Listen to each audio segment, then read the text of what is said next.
Base മുതൽ കണക്ക് പഠിച്ചു തുടങ്ങാം. ഈ ഒരു സീരീസിൻ്റെ പുതിയൊരു എപ്പിസോഡിലാണ് നമ്മൾ നിൽക്കുന്നത്. അപ്പോൾ കഴിഞ്ഞ ദിവസം നമ്മൾ പഠിച്ചത് ഭിന്നസംഖ്യകളെ കുറിച്ചിട്ടാണ്. അപ്പോൾ ഭിന്നസംഖ്യകളുടെ സങ്കലനം ഫസ്റ്റ് ക്ലാസ്സിൽ നമ്മൾ ഭിന്നസംഖ്യകളുടെ ബേസിക് കോൺസെപ്റ്റുകൾ പഠിച്ചിരുന്നു. അതിനുശേഷം രണ്ടാമത്തെ ക്ലാസ്സിൽ നമ്മൾ ഭിന്നസംഖ്യകളുടെ സങ്കലനം, വ്യവകലനം എല്ലാ മെത്തേഡുകളും നമ്മൾ പഠിച്ചതാണ്. അപ്പോൾ നമുക്ക് ഇനി പഠിക്കേണ്ടത് ഭിന്നസംഖ്യകളുടെ ഗുണനവും ഹരണവുമാണ്. അപ്പോൾ അതിൽ നമുക്ക് ഫസ്റ്റ് എന്തിലേക്ക് വരണം? ഭിന്നസംഖ്യകളുടെ ഗുണനത്തിലേക്ക് വരണം. ഓക്കെ, സോ നമ്മൾ ഈ ഒരു ടോപ്പിക് കൂടാകുമ്പോൾ നമ്മൾ 3 ടോപ്പിക്കുകൾ കംപ്ലീറ്റ് ആവും. അതായത് മൊത്തത്തിൽ 3 ടോപ്പിക്കിൽ നമ്മൾ കംപ്ലീറ്റ് ചെയ്യുകയാണ്. അപ്പോൾ ഇതിൽ നമ്മൾ ചെയ്യുന്നത്, നിങ്ങൾക്കിപ്പോൾ കോൺസെപ്റ്റ് പഠിപ്പിച്ചതിന് ശേഷം നമുക്ക് ഒരുമിച്ച് ഈ ഭിന്നസംഖ്യയ്ക്ക് വരുന്ന എല്ലാ ചോദ്യങ്ങളോടെ നമുക്കൊന്ന് വർക്കൗട്ട് ചെയ്യണം. അപ്പോൾ ഞാൻ ഈ പറയുന്ന കാര്യങ്ങളെല്ലാം നോട്ടായിട്ട് എഴുതി വെച്ചിട്ട് നന്നായിട്ട് പഠിച്ചിട്ട് വേണം നിങ്ങൾ അവസാനത്തെ ക്ലാസ്, ലാസ്റ്റ് ക്ലാസ്സിൽ നമ്മൾ ഇതിലുള്ള കോൺസെപ്റ്റുകളെല്ലാം പഠിച്ച് ഈ ടോപ്പിക്കിലെ ഫുൾ കോൺസെപ്റ്റ് നമ്മൾ പഠിച്ച് കഴിഞ്ഞിട്ട് നമ്മൾ അതിനകത്തുള്ള ക്വസ്റ്റ്യൻസ് മുഴുവൻ ഷഫിൾ ചെയ്തായിരിക്കും ചെയ്യുന്നത്. നമ്മളല്ലാതെ ഗുണത്തിനകത്ത് വരുന്ന എല്ലാ ചോദ്യങ്ങളും സങ്കലനത്തിനകത്ത് വരുന്ന അങ്ങനെ ആയിരിക്കില്ല നമ്മൾ ചെയ്യുന്നത്. എല്ലാം കൂടെ ഷഫിൾ ചെയ്തായിരിക്കും ക്വസ്റ്റ്യൻ വരുന്നത്. അപ്പോൾ നിങ്ങൾ നന്നായിട്ട് തറവായിട്ട് പഠിച്ചിട്ട് വരിക. മറ്റ് നോട്ട് എഴുതി വെച്ചിരിക്കുന്നത് മറിച്ച് നോക്കാതെ ഓർമ്മയിൽ നിന്ന്, മെമ്മറിയിൽ നിന്ന് എടുത്തിട്ട് നമുക്ക് ചെയ്യാൻ പറ്റുന്നത് നോക്കണം. അതാണ് നമ്മളിവിടെ അപ്ലൈ ചെയ്യാൻ പറ്റുന്ന മെത്തേഡ് എന്ന് പറയുന്നത്. സോ നിങ്ങൾ ഒരുപാട് ചോദ്യങ്ങൾ ചെയ്യിപ്പിച്ചല്ല ഇപ്പോൾ പോകുന്നത്, നിങ്ങൾക്ക് മെത്തേഡുകൾ പറഞ്ഞു തരികയാണ്. ഈ മെത്തേഡിൽ വെച്ചുള്ള ചോദ്യങ്ങളായിരിക്കും നമ്മളിനി പിന്നീട് ചെയ്തു വരിക. ഓക്കെ, സോ നമുക്ക് എന്തിലേക്ക് വരാം? ഭിന്നസംഖ്യകളുടെ ഗുണനം മിക്കവാറും പേർക്കും അറിയാമായിരിക്കും. എങ്ങനെയാണ് ഭിന്നസംഖ്യകൾ ഗുണിക്കുക എന്നുള്ള, അല്ലെങ്കിൽ ഫ്രാക്ഷൻസിൻ്റെ മൾട്ടിപ്ലിക്കേഷൻ മിക്കവാറും പേർക്കും അറിയാമായിരിക്കും. എങ്കിൽ ഞാൻ ജസ്റ്റ് ഒരു ജനറൽ കോൺസെപ്റ്റ് എന്ന് പറയുകയാണ്. ഇത്രയേ ഉള്ളൂ. ഒരു ഫ്രാക്ഷൻ, ഒരു ഭിന്നസംഖ്യ a/b എന്നും അടുത്ത ഭിന്നസംഖ്യ c/d എന്നാണെന്നിരിക്കട്ടെ. ഇവ തമ്മിൽ ഗുണിക്കണമെങ്കിൽ നമ്മൾ എത്ര പഠിച്ചു വെച്ചു എന്ന് പറഞ്ഞാലും കുറച്ച് പേർക്കൊക്കെ ഒരു കൺഫ്യൂഷൻ വരും. അതായത് ഇങ്ങനെ വരുമ്പോഴേ ക്രോസ് മൾട്ടിപ്ലിക്കേഷൻ ആണോ ചെയ്യേണ്ടത്? മീൻസ് ഒരു എക്സാമ്പിൾ നമ്മൾ നോക്കുകയാണെങ്കിൽ ഇത് ക്രോസ് മൾട്ടിപ്ലിക്കേഷൻ ചെയ്യാൻ തോന്നുന്ന കുറച്ചധികം പേരുണ്ട്. ആരുടെയും കുറ്റമല്ല, നിങ്ങൾ പഠിച്ചു വെച്ചേക്കുന്ന പ്രശ്നമാണ്. അപ്പോൾ അത് അങ്ങനെ തോന്നുന്നവരുണ്ട്. അപ്പോൾ ആരെങ്കിലും അങ്ങനെ തോന്നിയെങ്കിൽ, അതായത് ഈ ഒരു ക്വസ്റ്റ്യൻ കാണുമ്പോൾ ക്രോസ് മൾട്ടിപ്ലിക്കേഷൻ ആയി 4x5 7x3 അങ്ങനെ ചെയ്യാൻ തോന്നിയ ആരെങ്കിലും ഉണ്ടെങ്കിൽ ജസ്റ്റ് ഒന്ന് കമൻറ്റ് ചെയ്തേക്കുക. ഒരു നാണക്കേടുമില്ല കേട്ടോ. അങ്ങനെ തോന്നിയിട്ടുണ്ടെങ്കിൽ അതങ്ങ് മാറ്റി വെച്ചേക്കുക. അങ്ങനെയല്ല, നമ്മളിപ്പോൾ അത് കറക്റ്റ് ചെയ്ത് പഠിക്കാൻ പോവാണ്. നോക്കണം, മിഡിലിൽ 2 ഭിന്നസംഖ്യകൾ തരികയും മിഡിലിൽ ഇൻറ്റു ആണ് ചിഹ്നമെങ്കിൽ അവിടെ ക്രോസ് മൾട്ടിപ്ലിക്കേഷൻ അല്ല ചെയ്യുന്നത് എന്ന് ഓർത്ത് വെച്ചോളുക. ക്രോസ് മൾട്ടിപ്ലിക്കേഷൻ അല്ല ചെയ്യുന്നത്, പകരം ഡയറക്റ്റ് മൾട്ടിപ്ലിക്കേഷനാണ്. എന്ന് പറഞ്ഞാൽ അംശം ഇൻറ്റു അംശം, ഛേദം ഇൻറ്റു ഛേദം. ഓക്കെ, ഇനി എപ്പോഴാണ് നമ്മൾ ക്രോസ് മൾട്ടിപ്ലിക്കേഷൻ ചെയ്യുന്നത്? കഴിഞ്ഞ ക്ലാസ്സിൽ നമ്മൾ പഠിച്ചതാണ്. ക്രോസ് മൾട്ടിപ്ലിക്കേഷൻ ചെയ്യുന്നത് എപ്പോഴും മിഡിലിൽ പ്ലസ്സോ മൈനസോ വരുമ്പോഴായിരിക്കും. എക്സാമ്പിൾ പറയുകയാണെങ്കിൽ ഇങ്ങനെയാണ്, a/b പ്ലസ് c/d വരുമ്പോൾ നമ്മൾ ക്രോസ് ചെയ്യും. ഇങ്ങനെയാണ് ചെയ്യുന്നത്. a/b മൈനസ് c/d വരുമ്പോൾ നമ്മൾ ക്രോസ് ആണ് ചെയ്യുന്നത്. പക്ഷേ മിഡിലിൽ എന്ത് വന്നാൽ, മിഡിലിൽ ക്രോസ് സൈൻ വന്നാൽ, ഇവിടെ ക്രോസ് സൈനിലെ വന്നേക്കുന്നത്, മിഡിലിൽ ക്രോസ് സൈൻ വന്നാൽ ക്രോസ് അല്ല ചെയ്യുന്നത് എന്ന് പഠിച്ചു വെച്ചുകൊള്ളുക. മിഡിലിൽ ക്രോസ് സൈൻ വന്നാൽ ക്രോസ് അല്ല ചെയ്യുന്നത്. പിന്നെ എങ്ങനെയാണ്? ഡയറക്റ്റ് മൾട്ടിപ്ലിക്കേഷൻ ആണ്. മീൻസ് ഇങ്ങനെയാണ്, a/c b/d. അപ്പോൾ എന്ത് വരും? a/c/b/d എന്നാണ് കോൺസെപ്റ്റ്. മനസ്സിലായില്ലേ? അതായത് ac/bd എന്ന് വരും. ഓക്കെ അല്ലേ? അപ്പോൾ അങ്ങനെ പഠിച്ചോളൂ. ഇനി 2ൽ കൂടുതൽ വന്നാലോ? a/b c/d then അടുത്തെന്താണ്? e/f. ഇങ്ങനെ വന്നാലോ? ഇതും സെയിം ആണ്, a/c/e കണ്ടോ, b/d/f. ഇതാണ് കൃത്യമായിട്ടുള്ള കോൺസെപ്റ്റ് എന്ന് പറയാം. അപ്പോൾ ഇത് സിമ്പിൾ അല്ലേ? കാര്യം മനസ്സിലാക്കുക. അപ്പോൾ ഇത് വ്യക്തമായിട്ട് പഠിച്ചു വെച്ചോളുക, തിരിഞ്ഞു പോകാണ്ട് പഠിച്ചു വെച്ചോളുക. എന്താണ് ഇങ്ങനെ പഠിക്കുന്നത്? നമ്മൾ മിഡിലിൽ പ്ലസ്സോ മൈനസോ വന്നാൽ മാത്രമേ ക്രോസ് മൾട്ടിപ്ലിക്കേഷൻ ചെയ്യുള്ളൂ. ഉറപ്പിച്ച് പഠിച്ചു വയ്ക്കുകയാണ്. ഓക്കെ, ഞാൻ പറഞ്ഞു, ആരെങ്കിലും തിരിച്ച് ഇത് കാണുമ്പോൾ അങ്ങനെ തോന്നിയിട്ടുണ്ടെങ്കിൽ നിങ്ങൾക്ക് കമൻറ്റ് ചെയ്യാൻ തോന്നുന്നെങ്കിൽ കമൻറ്റ് ചെയ്യുക. അതല്ലെങ്കിൽ നിങ്ങൾക്ക് തോന്നുന്നില്ല എങ്കിൽ നിങ്ങൾ ബുക്കിൻ്റെ സൈഡിൽ ഉറപ്പിച്ച് റെഡ് ലൈനൊക്കെ വെച്ച് വരച്ച് എഴുതി വെച്ചോളുക. പ്ലസും മൈനസും വന്നാൽ മാത്രമേ ക്രോസ് ചെയ്യൂ. ഇനി നമ്മൾ തെറ്റിക്കരുത്.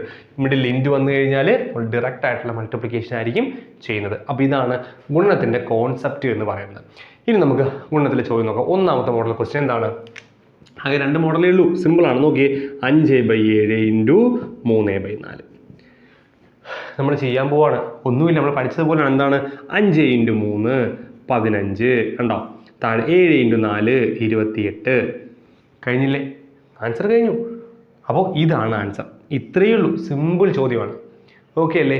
ഇനി നമ്മൾ മോഡൽ 2ലേക്ക് വരികയാണ്. എന്താണ് മോഡൽ 2 പ്രത്യേകത? ഒന്ന് നോക്കിയേ, 3/7 × 14/21. ഇതും സെയിം തന്നെയാണ്. നമുക്കിതാ ഇങ്ങനെ മൾട്ടിപ്ലൈ ചെയ്യാം. പക്ഷേ നിങ്ങൾ അങ്ങനെ മൾട്ടിപ്പിൾ ചെയ്യുന്നതിന് മുമ്പ് സംഖ്യകൾ കിട്ടിയ ഉടനെ നിങ്ങൾ നോക്കേണ്ടത് നമുക്ക് ഏതെങ്കിലും വെട്ടിക്രീ ചെയ്യാൻ പറ്റുമോ എന്ന് നോക്കുക. എങ്കിൽ ചെയ്യാൻ കുറച്ചുകൂടി സിമ്പിൾ ആയിരിക്കും. അപ്പോൾ വെട്ടിക്രീ ചെയ്യാൻ പറ്റുന്നത് എങ്ങനെ നോക്കാം? നമ്മൾ നോക്കേണ്ടത് അംശവും അല്ല നോക്കേണ്ടത്. അത് സിമ്പിളാണ്. നോക്കി, 3ഉം 7ഉം കട്ട് ചെയ്യപ്പെടാം. അതായത് അംശവും ഛേദവും നോക്കുക. ഇവിടെ എത്ര അംശം ഉണ്ട്? ഇവിടെ ഒരു അംശം 3 ഉണ്ടല്ലേ, 7 ഛേദമല്ലേ, 3ഉം 7ഉം വെട്ടാൻ പറ്റുമോ നോക്കുക. 3ഉം 7ഉം വെട്ടാൻ പറ്റില്ലല്ലോ, വെട്ടാൻ പറ്റില്ല. കാര്യം പൊതുവായിട്ട് സംഖ്യ വെട്ടാൻ പറ്റില്ല. 3ഉം 7ഉം കോമൺ ആയിട്ട് നമ്പർ ഇല്ല, കളഞ്ഞു. ഈ അംശവും ഈ ഛേദവും എടുക്കാം അല്ലേ, നമ്മൾ പറഞ്ഞ അംശവും ഛേദവും എന്നല്ലേ പറയുന്നത്. ഇത് ശ്രദ്ധിച്ചോളുക, ഇൻറ്റു വരുമ്പോൾ മാത്രമേ ഇത് നമുക്ക് ആപ്ലിക്കബിൾ ആയിട്ടുള്ളൂ. സോ 3ഉം 21 വെട്ടാൻ പറ്റും നോക്കിയാൽ പറ്റും. 3 21 എങ്ങനെ വെട്ടാം? 1 3 3 7 3 21. ഞാൻ പറഞ്ഞു ഈ ഡിവിസിബിലിറ്റി ക്രൈറ്റീരിയയും പഠിച്ച് കട്ട് ചെയ്യുന്നതും പഠിച്ചോളാം. നിങ്ങൾക്ക് ആർക്കെങ്കിലും അറിയാൻ പാടില്ലെങ്കിൽ നിങ്ങൾ ചോദിക്കുക.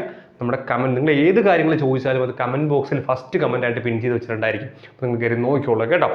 ഓക്കെ, സോ നോക്കി കട്ടായി. അപ്പോൾ ഈ അംശവും ഈ ഛേദവും കട്ടായി, കഴിഞ്ഞില്ല. ഇനിയുണ്ടൊരു അംശം നോക്കി, ഈ അംശവും ഈ ഛേദവും നമ്മൾ കട്ട് ചെയ്യാൻ പറ്റില്ലേ? പറ്റും. 7 കൊണ്ട് കട്ട് ചെയ്യാൻ പറ്റും. 1 7 2 7 14. ഇനി നോക്കിയേ, മുകളിൽ ആരുണ്ട്? 1 × 2 2, താഴെ 7 × 1 7. കണ്ടോ? അപ്പോൾ വെട്ടി ചെയ്യുമ്പോൾ പ്രത്യേകത, നമ്മൾ അല്ലെങ്കിൽ നോക്കി 3 × 14 ഗുണിച്ച് 42 എഴുതണം, 7 × 1 ഗുണിച്ച് താഴെ എഴുതണം, പിന്നെ സിംപ്ലിഫൈ ചെയ്യണം. അത് പാടാണ്. അതുകൊണ്ട് ഡയറക്റ്റ് ആയിട്ട് ക്യാൻസൽ ചെയ്യാൻ പറ്റുമെങ്കിൽ അത് കുറച്ചുകൂടി എളുപ്പമായിരിക്കും എന്നാണ് ഞാൻ പറഞ്ഞു വന്നത്. ഓക്കെ അല്ലേ? നമുക്ക് ആ ഒരു വലിയ ചോദ്യത്തിലേക്ക് വരാം. നോക്കിയേ, 6/119 ഇൻറ്റു 63/8 ഇൻറ്റു 17/9. ഓക്കെ അല്ലേ? നോക്കാം നമുക്ക്. ഇതിനകത്ത് ഒരു വലിയ സംഖ്യയൊക്കെ ഉണ്ട്, 17 സംഖ്യയുണ്ട്. അപ്പോൾ അങ്ങനെ നമ്മൾ നോക്കുമ്പോൾ മിക്കവാറും സംഖ്യകളും ക്യാൻസൽ ചെയ്യാൻ പറ്റുന്ന സംഖ്യകളെ നമുക്ക് PSC അത് തരുള്ളൂ. അപ്പോൾ നമുക്ക് ക്യാൻസൽ ചെയ്യാൻ പറ്റുമായിരിക്കും. നമ്മൾ നോക്കുകയാണേ, ആദ്യം പോലെ നമ്മൾ നോക്കുകയാണ്. നോക്കി, 6 ഉണ്ട്, 6ഉം 119 കട്ട് ചെയ്യാൻ പറ്റുമോ? നമ്മൾ നോക്കും. 6 3ൻ്റെ മൾട്ടിപ്പിളാണ്, ഇത് 3ൻ്റെ മൾട്ടിപ്പിൾ. നോക്കി എങ്ങനെ നോക്കുന്ന? സംഖ്യകൾ തമ്മിൽ കൂട്ടിയാൽ മതി. 9 + 1 10, 10 + 1 11, 11 എന്തിൻ്റെ ഗുണിതമല്ല? 3ൻ്റെ ഗുണിതമല്ല. അതുകൊണ്ട് തന്നെ 3 കട്ട് ചെയ്യാൻ പറ്റില്ല. ഏതാണ് ഡിവിസിബിലിറ്റി ക്രൈറ്റീരിയ? ഇപ്പോൾ നിങ്ങൾ പഠിച്ചാലേ ചെയ്യാൻ പറ്റുള്ളൂ. അപ്പോൾ 6ഉം 119 നമ്മൾ കട്ട് ചെയ്യാൻ പറ്റില്ല. 6 8 ആണെങ്കിലോ? 6 8 കട്ട് ചെയ്യാൻ പറ്റും. ഇതിപ്പോൾ ഇങ്ങനെ അല്ല നമ്മൾ ചെയ്യുന്നത്, നമ്മൾ കുറച്ചുകൂടി സിമ്പിളായിട്ട് ചെയ്യാൻ പറ്റും. കാര്യം ക്വസ്റ്റ്യൻ കിട്ടുമ്പോൾ നമ്മളിങ്ങനെ ഫസ്റ്റ് മുതലെടുത്തല്ല ചെയ്യേണ്ടത്. ഞാൻ നിങ്ങൾക്ക് തുടക്കം കൊണ്ട് പറയുന്നതാണ്. ഇനി 6 8 നമ്മൾ കട്ട് ചെയ്യാൻ പറ്റും, 6 9 തമ്മിലും കട്ട് ചെയ്യാൻ പറ്റും. പറ്റത്തില്ലയോ? 6 9 തമ്മിലും കട്ട് ചെയ്യാൻ പറ്റും, ഒരു പ്രശ്നമില്ല.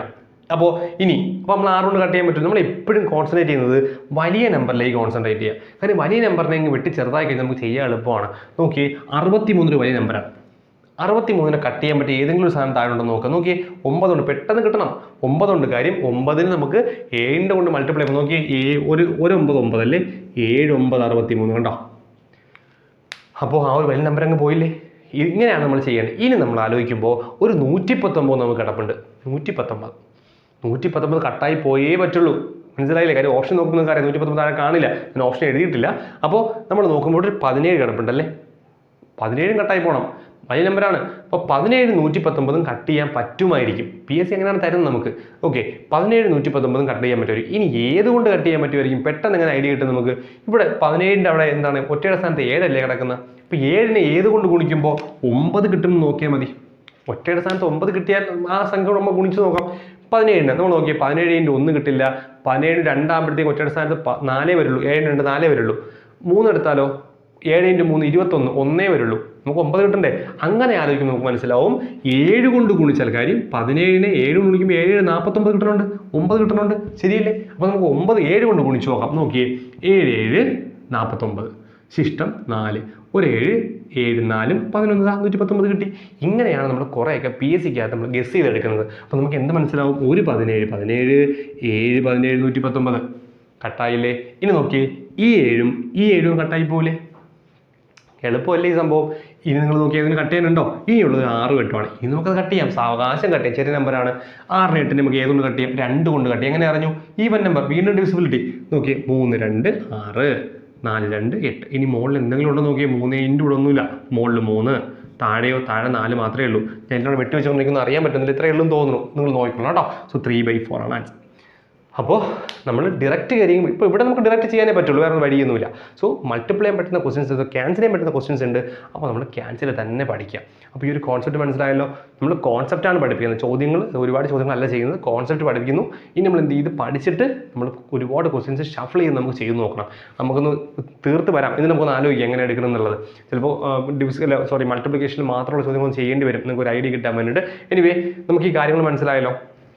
നമുക്ക് എന്ത് ചെയ്യാം, നമുക്കിനി അടുത്ത ഹരണം എങ്ങനെയാണെന്ന് നോക്കാം. എന്നിട്ട് നമുക്ക് ബാക്കി ക്വസ്റ്റ്യൻ പഠിക്കാം. ഇനി നമ്മൾ ഭിന്നസംഖ്യകളുടെ ഹരണത്തെ പറ്റിയാണ് പറയാൻ പോകുന്നത്. അപ്പോൾ അതിൻ്റെ മോഡൽ ക്വസ്റ്റ്യൻസും നമുക്ക് അതിൻ്റെ ജനറൽ ഫോമും എന്തൊക്കെയാണെന്ന് നോക്കാം. അപ്പോൾ ഭിന്നസംഖ്യകളുടെ ഹരണം നമുക്ക് നോക്കാം. A/B / C/D എന്നാണ്. ഓക്കെ, അപ്പോൾ നമ്മൾ ഇത് പഠിക്കേണ്ടത് നമ്മൾ ഭിന്നസംഖ്യകൾ തുടക്കത്തിൽ പഠിച്ചൊരു കാര്യമാണ്.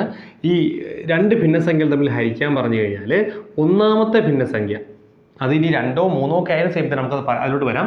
അപ്പോൾ ഒന്നാമത്തെ ഭിന്നസംഖ്യ അതുപോലെ എഴുതി, എന്നിട്ട് രണ്ടാമത്തെ ഭിന്നസംഖ്യയെ തിരിച്ചെഴുതണം. അതായത് അതിൻ്റെ വിൽക്രമം എഴുതണം. മീൻസ് C/D എങ്ങനെ എഴുതും, നമ്മൾ D/C എന്ന് എഴുതും. എന്നിട്ട് ഈ ഹരണചിഹ്നം മാറ്റി ഗുണനചിഹ്നമാക്കും. അപ്പോൾ ഇത്രയേ ഉള്ളൂ. രണ്ട് ഭിന്നസംഖ്യകൾ തമ്മിൽ ഹരിക്കാൻ പറഞ്ഞാൽ എന്താ ചെയ്യേണ്ടത്, ഒന്നാമത്തെ ഭിന്നസംഖ്യ അതുപോലെ എഴുതി, ചിഹ്നം ഹരണം മാറ്റി ഗുണനമാക്കി. രണ്ടാമത്തെ ഭിന്നസംഖ്യ എങ്ങനെ എഴുതണം, അതിന് നമ്മൾ റെസിപ്രോക്കൽ എഴുതണം, വിൽക്രമം എഴുതണം, അല്ലെങ്കിൽ തിരിച്ചെഴുതണം എന്ന് പഠിക്കണം. ഇതിനെയാണ് എന്താണ് വിൽക്രമം കൊണ്ടുള്ള ഗുണനം എന്ന് പറയുന്നത്. അപ്പോൾ രണ്ട് ഭിന്നസംഖ്യകൾ ഹരിക്കുന്നതിന് എന്ത് ചെയ്താൽ മതി, വിൽക്രമം കൊണ്ട് ഗുണിച്ചാൽ മതി. ഏതിൻ്റെ വിൽക്രമം, രണ്ടാമത്തെ ഭിന്നസംഖ്യയുടെ വിൽക്രമം കൊണ്ട് ഗുണിച്ചാൽ മതി എന്ന് നമ്മൾ പഠിച്ചു വയ്ക്കുകയാണ്. അപ്പോൾ പഠിച്ചല്ലോ, ഒന്നാമത്തെ ഭിന്നസംഖ്യ അതുപോലെ എഴുതി, രണ്ടാമത്തെ ഭിന്നസംഖ്യയെ തിരിച്ചെഴുതിയിട്ട് ഹരണം മാറ്റി ഗുണനമാകുക. അപ്പോൾ എങ്ങനെയാണ് ഭിന്നസംഖ്യകൾ ഹരിക്കുന്നത്, ഭിന്നസംഖ്യകൾ ഹരിക്കുന്നതിന് വിൽക്രമം കൊണ്ട് ഗുണിച്ചാൽ മതി. ഏതിൻ്റെ വിൽക്രമം, രണ്ടാമത്തെ ഭിന്നസംഖ്യയുടെ. പഠിച്ചല്ലോ. ഇനി ഇതേ സാധനത്തിന് തന്നെ, അപ്പോൾ ഇതിൻ്റെ ആൻസർ ഇനി നമുക്കറിയാമല്ലേ ചെയ്യാൻ. ഇത് നമ്മളെ ഗുണനമായി ഇപ്പം എങ്ങനെ ഗുണിക്കുന്ന, A/D AD അല്ലേ, B/C BC. നമ്മൾ നേരത്തെ പഠിച്ചത് A/D B/C. നമ്മൾ നേരത്തെ പഠിച്ചതുപോലെ ഗുണിക്കാൻ നമുക്കറിയാം, ഡയറക്റ്റ് മൾട്ടിപ്ലിക്കേഷൻ. പഠിച്ചല്ലോ. ഇനി ഇതേ സാധനം തന്നെ ഇത് ഇങ്ങനെയും ചോദിക്കാം, A/B / C/D. കണ്ടോ, A/B / C/D എങ്ങനെയാണ് ചെയ്തേക്കുന്നത്, ഒന്നാമത്തെ ഭിന്നസംഖ്യയെ രണ്ടാമത്തെ ഭിന്നസംഖ്യ ഹരിച്ചിരിക്കുന്നു. ഇതേ സാധനം A/Bയെ C/D കൊണ്ട് ഹരിച്ചിരിക്കുന്നു, A/Bയെ C/D കൊണ്ട് ഹരിച്ചിരിക്കുന്നു. ഇതേ പരിപാടി ഒന്നാമത്തെ ഭിന്നസംഖ്യ അതുപോലെ എഴുതും, A/Bയെ. എന്നിട്ട് എന്ത് ചെയ്യും, ഈ ഹരണചിഹ്നം ഇതല്ല, ഇവിടെ ഈ ചിഹ്നത്തിന് ഇവിടെ വരച്ച് വിൻകുലം വരച്ചിരിക്കുന്നു, വിൻകുലം വരയിട്ടിരിക്കുന്നു. സോ എന്ത് ചെയ്യും, നമ്മൾ ഇൻറ്റു ആക്കും അതിന്. എന്നിട്ട് എന്ത് ചെയ്യും, C/Dയെ തിരിച്ച് D/C എന്ന് എഴുതും. കഴിഞ്ഞില്ലേ, പ്രശ്നമില്ലല്ലോ, ഓർത്തോളാം, വിഷയമില്ല എന്ന് വിചാരിക്കുന്നു. ഓക്കെ, ഇനി ഇതേ സാധനം തന്നെ ഇങ്ങനെയാണെങ്കിലോ, A/B / C എന്ന് മാത്രമാണെങ്കിൽ നമ്മൾ എന്താ ചെയ്യുക, അവിടെ ഒരു സംശയം വരരുത്. നമ്മൾ എന്ത് ചെയ്യും, ഇവിടെ ഒന്നാമത്തെ ഭിന്നസംഖ്യ ആരാണ്, A/B ആണ്. സോ A/B അവിടെ വയ്ക്കും. കണ്ടോ, ഈ ഹരണചിഹ്നം മാറ്റി എന്താകും, ഇൻറ്റു ആക്കും. സിയെ തിരിച്ചെഴുതണം എന്നാണ്, സിയുടെ വിൽക്രമം എഴുതണം എന്നാണ്. സി എന്ന് പറഞ്ഞാൽ എന്താ അർത്ഥം, C/1 എന്നല്ലേ നമ്മൾ പഠിച്ചിട്ടില്ല. ഏതൊരു സംഖ്യയുടെയും താഴെ 1 ഉണ്ടെന്നല്ലേ. ഇവിടുത്തെ വ്യത്യാസം എന്തായിരുന്നു, ഇവിടെ 2 അംശം ഛേദം ഉണ്ടാകും, പക്ഷേ ഇവിടെ അംശം മാത്രമേ ഉള്ളൂ. സോ ഛേദം എന്തായാലും ഇവിടെ 1 ആയിരിക്കും. അപ്പോൾ ഇതിൻ്റെ വിൽക്രമം എഴുതണം, സിയുടെ വിൽക്രമം 1/C. അപ്പോൾ ഇവിടെ നമുക്കറിയാം AD / BC, ഇവിടെയും A/1 A/B/C BC. കണ്ടോ, എല്ലാം മനസ്സിലായെന്ന് വിചാരിക്കുകയാണ് ഞാൻ. അപ്പോൾ എല്ലാ കോൺസെപ്റ്റും പഠിച്ചോളണം, ക്വസ്റ്റ്യൻ ചെയ്യുമ്പോൾ നമുക്ക് ഇതൊക്കെ ആവശ്യം വരും. അപ്പോൾ ആദ്യത്തെ ഡയറക്റ്റ് ആണ്, A/B / C/D. നമ്മൾ ഇതുപോലെ ചെയ്തു. ഓക്കെ അല്ലേ.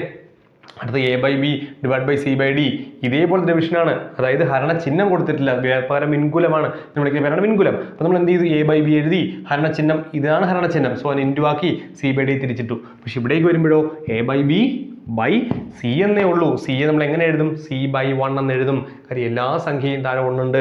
സോ തിരിച്ചെഴുതുമ്പോൾ സിയെ തിരിച്ചെഴുതുമ്പോൾ 1/C. മനസ്സിലായി എന്നാണ് ഞാൻ വിചാരിക്കുന്നത്. എന്തെങ്കിലും ഉണ്ടെങ്കിൽ താഴെ കമൻറ്റ് ചെയ്തോളൂ കേട്ടോ. നമ്മൾ കറക്റ്റ് കണ്ടന്റ് പറഞ്ഞു പോവാണ്. അപ്പോൾ നിങ്ങൾക്ക് മനസ്സിലായല്ലോ. ഇനി നമ്മൾ മൾട്ടിപ്ലിക്കേഷൻ ഗുണനം പറഞ്ഞതുപോലെ ഒന്ന് ആലോചിച്ച് നോക്കിയേ, ഇങ്ങനെ വന്നാലോ, E/F. അപ്പോൾ എന്ത് ചെയ്യും, നമ്മൾ പഠിച്ചത് എന്താണ്, ഭിന്നസംഖ്യയുടെ ഹരണത്തിന് ഒന്നാമത്തെ ഭിന്നസംഖ്യ അതുപോലെ എഴുതുക, ബാക്കി രണ്ടാമത്തേന് എന്ത് ചെയ്യണം, രണ്ടാമത്തിന് വിക്രമം എഴുതണം. അവിടെ മൂന്നാമത്തെ ഉണ്ട്, ചിലപ്പോൾ നാലാമത്തതും വരാം. അപ്പോൾ നമ്മൾ എന്താ ചെയ്യുക, ഒന്നുമില്ല, പഠിച്ചത് തന്നെയാണ്. ഒന്നാമത്തെ ഭിന്നസംഖ്യ അതുപോലെ എഴുതും. കണ്ടോ, ഈ ഹരണത്തിനെ മാറ്റി എന്താക്കും, ഗുണനമാക്കും. C/D എങ്ങനെ എഴുതും, D/C എന്ന് എഴുതും. ഹരണത്തിനെ മാറ്റി എന്താക്കും, ഗുണനമാക്കും. E/F എങ്ങനെ എഴുതും, F/E എന്ന് എഴുതും. കണ്ടില്ലേ. അപ്പോൾ എന്ത് വരും, A/D/F, മോൾ A/D/F, താഴെ B/C/E. കഴിഞ്ഞു, അത്രയേ ഉള്ളൂ. അപ്പോൾ എപ്പോഴും പഠിച്ചു വെച്ചോളുക, ഒന്നാമത്തെ ഭിന്നസംഖ്യയെ അങ്ങനെ എഴുതിയിട്ട് പിന്നീടുള്ള ഭിന്നസംഖ്യകളെ തിരിച്ചെഴുതിയാൽ മതി. എന്നിട്ട് ഹരണം മാറ്റി എന്താക്കണം, ഗുണനമാക്കണം. പഠിച്ചല്ലോ, ഇത്രയും കോൺസെപ്റ്റ് മനസ്സിലായല്ലോ. പഠിച്ചാൽ നമുക്ക് ഇനി ക്വസ്റ്റ്യൻ ചെയ്യാൻ സിമ്പിളാണ്. ഇത്രയും കാര്യങ്ങൾ നിങ്ങൾ പഠിച്ചു. അപ്പോൾ ഇത്രയും നോട്ട് എഴുതി വെച്ചോളുക. നോട്ട് എഴുതിയാൽ മാത്രം പോരാ, മനസ്സിൽ കൂടി പഠിച്ചു വെച്ചോളുക. നന്നായിട്ട് ഇത് കാണാതെ പഠിക്കൊന്നും വേണ്ട, കാര്യം അറിഞ്ഞാൽ മതി. ഒന്നുമില്ല, ആദ്യത്തെ ഭിന്നസംഖ്യ അത് എഴുതുന്നു, ബാക്കിയെല്ലാം തിരിച്ചെഴുതി ഗുണിക്കുന്നു, വിൽക്രമം കൊണ്ട് ഗുണിക്കുന്നു. കഴിഞ്ഞുല്ലോ. ചോദ്യത്തിലേക്ക് വരാം. എന്താ ചോദ്യം നോക്കിയേ, 5/7 / 2/3 ഫസ്റ്റ് ചോദ്യം. നമ്മൾ എന്ത് ചെയ്യും? ഒന്നാമത്തെ നമുക്കറിയാം ഒന്നാമത്തെ ഭിന്നസംഖ്യ അവിടെ വെച്ചു, 5/3 അവിടെ വെച്ചു. എന്ത് ചെയ്യും? 2/3 3/2 എഴുതും. ഹരണം മാറ്റി ആരാക്കും? ഗുണനമാക്കും. ഇനി നമ്മൾ നോക്കും ഈ അംശവും ഛേദം തമ്മിൽ വെട്ടാൻ പറ്റുമോ? പറ്റില്ല. ഈ അംശവും ഛേദം തമ്മിൽ വെട്ടാൻ പറ്റുമോ? വെട്ടാൻ പറ്റില്ല. ഈ അംശവും ഛേദം ഒന്നും തമ്മിൽ വെട്ടാൻ പറ്റില്ല അല്ലേ? സോ നമുക്ക് ഡയറക്റ്റ് മൾട്ടിപ്ലിക്കേഷൻ വഴിയുള്ളൂ. 5 × 3 15 7 × 2 14. ആൻസർ കഴിഞ്ഞില്ലേ? അപ്പോൾ അതായിരുന്നു ആ ഒരു കോൺസെപ്റ്റ് എന്ന് പറയുന്നത്. ക്ലിയർ ആയി എന്ന് വിചാരിക്കണു. ദെൻ എന്താണ് നമുക്ക് വരുന്നത്? ഇതാണ് ക്വസ്റ്റ്യൻ. നമ്മൾ പറയുന്ന സാധനം തിരിച്ചെഴുതിയിരിക്കുന്നത് എങ്ങനെയാണ് നോക്കി? 3/15 / 9/25. നമ്മൾ എന്ത് ചെയ്യും? നമ്മൾ പഴയ തന്നെയാണ് ചെയ്യുന്നത്. ഒന്നാമത്തെ ഭിന്നസംഖ്യ അതുപോലെ എഴുതും 3/15 × 9/25. നമ്മൾ എന്ത് ചെയ്യും? തിരിച്ചെഴുതും. ഹരണം മാറ്റി ഇൻറ്റു ആക്കിയില്ലേ? ഈ വരയെ മാറ്റി ഇൻറ്റു ആക്കി. എന്നിട്ട് എങ്ങനെ എഴുതും? തിരിച്ചെഴുതും. തിരിഞ്ഞു പോകരുത്. 25/9 അല്ലേ? നമുക്കൊരു കാര്യം, നമുക്കിങ്ങനെ കുഴപ്പമില്ല, വര ഒന്ന് നേരെയാക്കാം, കൺഫ്യൂഷൻ വരണ്ട. ഏതൊക്കെ വെട്ടാം? 3ഉം 9ഉം വെട്ടും അല്ലേ? ഇനി ഞാൻ പറയുന്നത് 3ഉം 9ഉം 3 ഇത് തമ്മിൽ വെട്ടാൻ പറ്റും കേട്ടോ. 5 കൊണ്ട് 3 കൊണ്ട് വെട്ടാൻ പറ്റും. ഞാൻ വിട്ടേക്കും. അപ്പോൾ ഞാൻ 3ഉം 9ഉം വെട്ടി. ഒരു 3 3 3 3 9 ശരിയല്ലേ? ഇത് നോക്കിയേ 15ഉം 25ഉം വെട്ടാം. 5 കൊണ്ട് പറ്റില്ലേ? 3 5 15 5 5 25. ഓക്കെ അല്ലേ? പ്രശ്നമില്ലല്ലോ. അപ്പോൾ അതും കഴിഞ്ഞില്ലേ? ഇനി എന്തെങ്കിലും വെട്ടാൻ പറ്റുമോ? ഈ 3 വെട്ടരുത്, രണ്ടും ഛേദത്തിലാണ്. ഇനി മുകളിൽ എന്തുണ്ട്? 1 × 5 5/3 × 3 9. കിട്ടിയില്ലേ? ഇത്രയേ ഉള്ളൂ. അടുത്ത് നോക്കിയേ 2/5/6 2/5/6. നോക്കാം എന്താ പരിപാടി. 2 ഒന്നാമത്, മുകളിൽ 2 അല്ലേ? 2 ഒന്നാമത്തെ ഭിന്നസംഖ്യ അല്ലേ? അപ്പോൾ 2 അതുപോലെ വെച്ചു. ഹരണചിഹ്നം മാറ്റി ഇൻറ്റു ആക്കി. 5/6 എങ്ങനെ എഴുതും? 6/5 എന്ന് എഴുതും. എന്തെങ്കിലും വെട്ടാൻ പറ്റുമോ? വെട്ടാൻ പറ്റില്ല. 2 താഴെ. ഇനി ഇതെങ്ങനെ ഗുണിക്കും എന്നാണ്? 2 താഴെ ഒന്നുണ്ട് കണ്ടോ? അപ്പോൾ 2 × 6 12 1 × 5 5. അപ്പോൾ 12/5. ഈ 1 മനസ്സിലായല്ലോ? ഏതൊരു സംഖ്യയുടെ താഴെ നമുക്ക് 1 എഴുതാൻ പറ്റും. അതുകൊണ്ട് ഇനി ഈ സാധനം തിരിച്ച് ഞാൻ കുറച്ച് എഴുതിയിട്ടില്ല. തിരിച്ചു വന്നാലോ? 5/6/2. എന്താ ചെയ്യുക? 5 ഇവിടെ ഏതാ ഒന്നാമത്തെ ഭിന്നസംഖ്യ? 5/6. അതുപോലെ എഴുതിയില്ലേ? ഇനി നമ്മൾ പറഞ്ഞ കാര്യം എന്താണ്? ഈ മെത്തേഡാണ്. താഴെ 2 ഉള്ളൂ. 2 താഴെ ആരുണ്ട്? 1 ഉണ്ടെന്നല്ലേ? സോ അത് തിരിച്ചെഴുതുമ്പോൾ 1/2 എന്നാവില്ലേ? 2/5 തിരിച്ചെഴുതുമ്പോൾ ഈ ഹരണന്മാരി ആരായി? ഗുണനമായി. ഇനി എന്ത് ചെയ്യും? 5 × 1 5 6 × 2 12. മനസ്സിലായില്ലേ? നമ്മൾ ആ ഒരു മെത്തേഡിൽ ചെയ്ത് പോയിരിക്കുന്നതാണ്. ക്ലിയർ ആയല്ലോ? പ്രശ്നമില്ലല്ലോ? ക്ലിയർ ആക്കിക്കൊള്ളുക. എന്തെങ്കിലും സംശയം ഉണ്ടെങ്കിൽ ചോദിക്കുക കേട്ടോ. അതിനാണ് നിങ്ങൾക്ക് വാട്സാപ്പ് നമ്പറെ കൊടുത്ത് നിങ്ങൾക്ക് പറ്റുമെങ്കിൽ ചോദിക്കുക. സമയം പോലെ ഉത്തരം പറഞ്ഞു. നിങ്ങളിപ്പോൾ ഇന്ന് ചോദിച്ചാൽ ഇന്ന് തന്നെ മറുപടി വരാൻ പറ്റണം എന്നില്ല. അതാണ് പറഞ്ഞത്. സമയം പോലെ നിങ്ങൾക്ക് ഞാൻ മറുപടി തരുന്നതായിരിക്കും. അപ്പോൾ എങ്ങനെയായാലും പഠിക്കുക, അല്ലെങ്കിൽ ഗ്രൂപ്പിൽ വന്ന് ആരോടെങ്കിലും ചോദിച്ചത് പരസ്പരം ഡിസ്കസ് ചെയ്ത് പഠിക്കുക. എങ്ങനെയായാലും പഠിച്ചെടുത്താലേ പറ്റുള്ളൂ. നമുക്ക് അവസാനത്തെ മോഡലിലേക്ക് വരാം. എന്താണ് പറയുന്നത് നോക്കി? 1/2 ÷ 3/4 ÷ 5/8. കണ്ടോ? ശരിയല്ലേ? എങ്ങനെ ചെയ്യും? നമ്മൾ പഠിച്ച സിമ്പിളാണ്. ഒന്നാമത്തെ ഭിന്നസംഖ്യ മാത്രം അങ്ങനെ എഴുതും. ബാക്കി ഹരണം മാറ്റി ഇൻറ്റു ആക്കി. 3/5 എങ്ങനെ എഴുതും? 5/3 എഴുതും. ശരിയല്ലേ? 3/4 ആണല്ലേ? സോറി 3/4. ഓക്കെ. അപ്പോൾ 3/4 എങ്ങനെ എഴുതും? 4/3 എഴുതും. തിരിച്ചെഴുതും. വീണ്ടും ഇൻറ്റു ഇടും. 5/8 എങ്ങനെ എഴുതും? 8/5. ഏത് ഫോർമാറ്റാണ്? ഈ ഫോർമാറ്റ് അല്ലേ? എങ്ങനെയല്ലേ ചെയ്യുന്ന? സോ ഇനി നമുക്ക് എന്തെങ്കിലും വെട്ടാൻ പറ്റും നോക്കിയേ. എവിടെ വെട്ടാൻ പറ്റും? ഏതെങ്കിലും വെട്ടാൻ പറ്റുമോ? 2ഉം 4ഉം വെട്ടാം. 2 2 2 4 താഴെ 1 2 2. ഇനി എങ്കിലും വെട്ടാൻ പറ്റുമോ? ഇനിയൊന്നും വെട്ടാനില്ല അല്ലേ? നോക്കാം. എങ്ങനെ എഴുതും? 2 × 8 16 മുകളിൽ താഴെ 5 × 3 15. ശരിയല്ലേ? എനിക്ക് എവിടെയെങ്കിലും കാൽക്കുലേഷനിലോ എന്തെങ്കിലും പ്രശ്നമുണ്ടെങ്കിൽ നോക്കിക്കൊള്ളണം കേട്ടോ. അപ്പോൾ നിങ്ങൾക്ക് അത് മനസ്സിലായില്ലേ? അപ്പോൾ ഇങ്ങനെയാണ് ഭിന്നസംഖ്യകളുടെ ഗുണനവും ഹരണവും ചെയ്യേണ്ടത്. അപ്പോൾ എല്ലാ മോഡലും നമ്മൾ പറഞ്ഞിട്ടുണ്ട്. നിങ്ങൾക്ക് സംശയം വരുന്ന കേസിലെല്ലാം പറഞ്ഞാണ് പോയിരിക്കുന്നത്. അപ്പോൾ അത് ക്ലിയർ ആയി എന്ന് ഞാൻ വിചാരിക്കുകയാണ്. അപ്പോൾ ഈ 2ന്റെ നോട്ട് എഴുതി വയ്ക്കുക. ഭിന്നസംഖ്യകളുടെ ഗുണനം ഹരണം എല്ലാം എഴുതി വയ്ക്കുക. അപ്പോൾ നമ്മൾ എല്ലാം പഠിച്ചു. ഏതൊക്കെ പഠിച്ചു? ഭിന്നസംഖ്യകളുടെ സങ്കലനം പഠിച്ചു, ഭിന്നസംഖ്യകളുടെ വ്യവകലനം പഠിച്ചു, ഭിന്നസംഖ്യകളുടെ ഗുണനം പഠിച്ചു, ഭിന്നസംഖ്യകളുടെ ഹരണം പഠിച്ചു. അപ്പോൾ 4 ടോപ്പിക്, നല്ല വലിയൊരു ടോപ്പിക്കാണ് നമ്മൾ തീർത്തത്. ഓക്കെ അല്ലേ? കോൺസെപ്റ്റേ പഠിച്ചിട്ടുള്ളൂ, ചോദ്യങ്ങൾ ചെയ്തിട്ടില്ല. അപ്പോൾ ഇനി നമുക്ക് എന്താ പഠിക്കേണ്ടത്? നമുക്ക് പഠിക്കേണ്ടത് മിശ്രഭിന്നങ്ങളുടെ ഇതെല്ലാം പഠിക്കണം. മിശ്രഭിന്നങ്ങളുടെ സങ്കലനം, മിശ്രഭിന്നങ്ങളുടെ വ്യവകലനം, മിശ്രഭിന്നങ്ങളുടെ ഗുണനം, മിശ്രഭിന്നങ്ങളുടെ ഹരണം, ഇതെല്ലാം കൂടി പഠിക്കണം നമുക്ക്. അപ്പോൾ അത്രയും ഉണ്ട്. അത് കഴിഞ്ഞാലും ടോപ്പിക്ക് ഉണ്ടോ? അവിടെ ഒന്നും ഭിന്നസംഖ്യ തീരില്ല. അപ്പോൾ അതൊക്കെയാണ് നമുക്കിനി പഠിക്കാനുള്ളത്. അപ്പോൾ എന്ത് ചെയ്യണം? നന്നായിട്ട് പഠിച്ച് നോട്ട് എഴുതി വെക്കുക. നമുക്ക് ഇങ്ങനെ ഒരുപാട് ഒരു ദിവസം പഠിച്ചു പോകണ്ട, കുറച്ച് പഠിച്ചു പോകാം. അപ്പോൾ അടുത്ത ദിവസം നമ്മൾ എന്ത് ചെയ്യും? മിശ്രഭിന്നങ്ങളുടെ ഈ പറഞ്ഞ കാര്യങ്ങളൊക്കെ നമ്മൾ പഠിക്കും. ഓക്കെ അല്ലേ? ഇതെല്ലാം പഠിച്ചു കഴിഞ്ഞിട്ട് നമുക്കിൻ്റെ ക്വസ്റ്റ്യൻസ് ചെയ്യണം. ഒന്നുകിൽ ഓരോ ടോപ്പിക് വൈസ് നമുക്ക് ചെയ്യാം. നോക്കട്ടെ നിങ്ങളുടെ ഒരു എന്താണ് നിങ്ങളുടെ അഭിപ്രായം എന്നോ, അല്ലെങ്കിൽ നിങ്ങൾ എങ്ങനെ ക്യാച്ച് ചെയ്ത് വരുന്നൊക്കെ നോക്കിയിട്ട് നമുക്ക് എന്ത് ചെയ്യാം? ഏത് രീതിയിൽ പോകണമെന്ന് ആലോചിക്കാം. എപ്പോഴും ഷഫിൾ ചെയ്ത് ക്വസ്റ്റ്യൻ ചെയ്യുന്നതായിരിക്കും ബെറ്റർ. ഓക്കെ, എനിവേ നോക്കാം നമുക്ക്. അപ്പോൾ ഇത്രയും നോട്ട് ചെയ്ത് വയ്ക്കുക. അടുത്ത ദിവസം നമുക്ക് വീണ്ടും കാണാം.